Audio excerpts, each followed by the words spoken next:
Yes, we can. Yes, we can. Yes, we can. As you say. As you say. As you say. As you say. So I'm beginning to wonder, who is this guy? Now he's got Mavis in charge and he's thinking Satan, and I think things are getting a bit strange. Well, life is stranger than we know, and it's really a lot more mysterious than we think. And this story may go to our ancient past. I began to look a little deeper, and I thought I'd check out SG-1 for a bit. Just see what they're up to, and try to understand what's going on. Okay. These are the SG-1 characters. This is the Obama administration. Alright?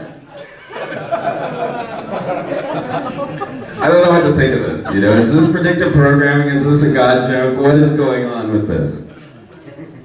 And then there was Obama. Now in Stargate they have a nemesis. This nemesis is known as Apophis.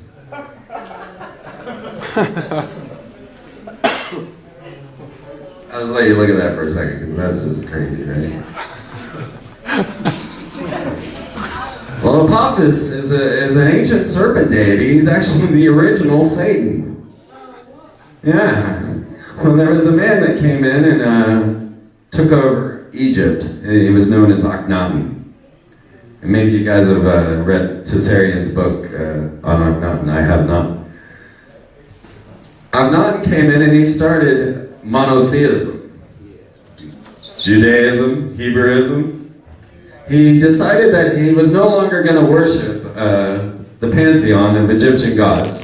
That he now was going to bring the worship of the Aten, this god of the sun, who is granting everything. But this Aten has an evil adversary, the serpent of darkness, and he is known as Apophis.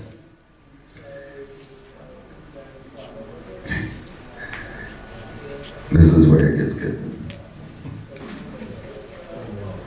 So Akhenaten moved the capital of Egypt from Thebes to Amarna, and they began what was known as the most natural point in Egypt's history. All of the artwork became much more realistic, which was kind of interesting because, well, if we're looking at a realistic image, well, this is Akhenaten. Cone head. Weird body, hermaphrodite. And so, you know, archaeologists, anthropologists that want to, stay credible, they were like, well, he had Marfan syndrome. I know, because, well, he looks weird. All right, well, Marfan syndrome actually is a very brain degenerative disease, and you cannot run a country or create a religion with it. Maybe he's an alien.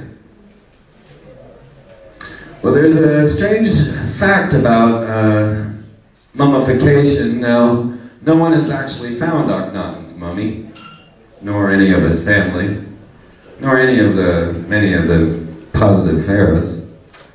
But it turns out that there's a secret to mummification that we have yet to figure out. They have linen rotting in Red Square right now because we don't know how to mummify people, but the ancient Egyptians did.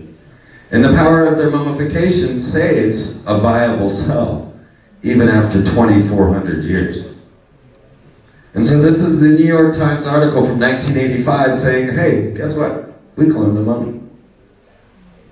Because the mummification keeps a viable cell.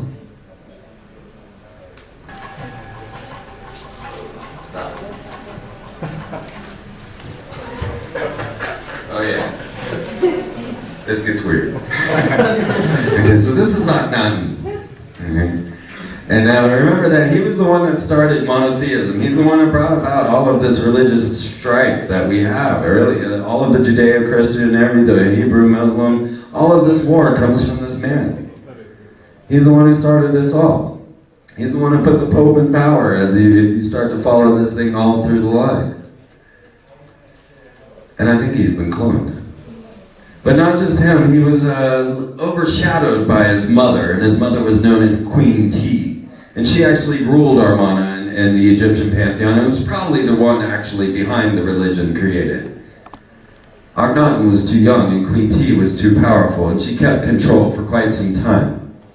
And then finally Akhenaten got through, and he ruled, and he married Nefertiti, his cousin or sister, daughter, I don't know. You know, they're all related. It gets a little confusing when you're marrying your mom and stuff. Queen T was actually the power behind Akhenaten, and Akhenaten had 6 daughters with his wife Nefertiti, and 2 went on to become pharaohs themselves.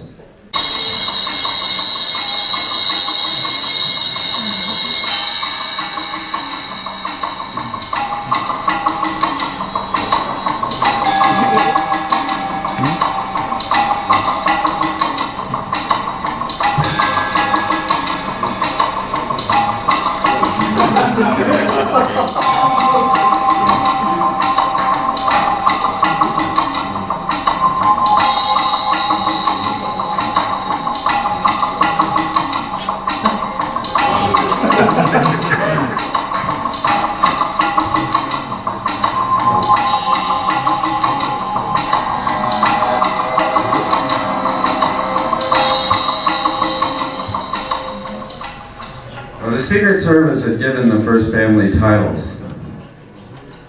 And it was quite curious to me as I started to look at these titles, because they were known as renegade. And as you saw in the definition, this is a man who turns against his people, turns against his parties and friends. And they gave her the name Renaissance, which means rebirth, reincarnation, or restated. And they gave the daughters names as well. Well, if you notice in the picture of Akhenaten and his 2 daughters, there are 2 other things that are quite prominent in the picture, and we're almost done.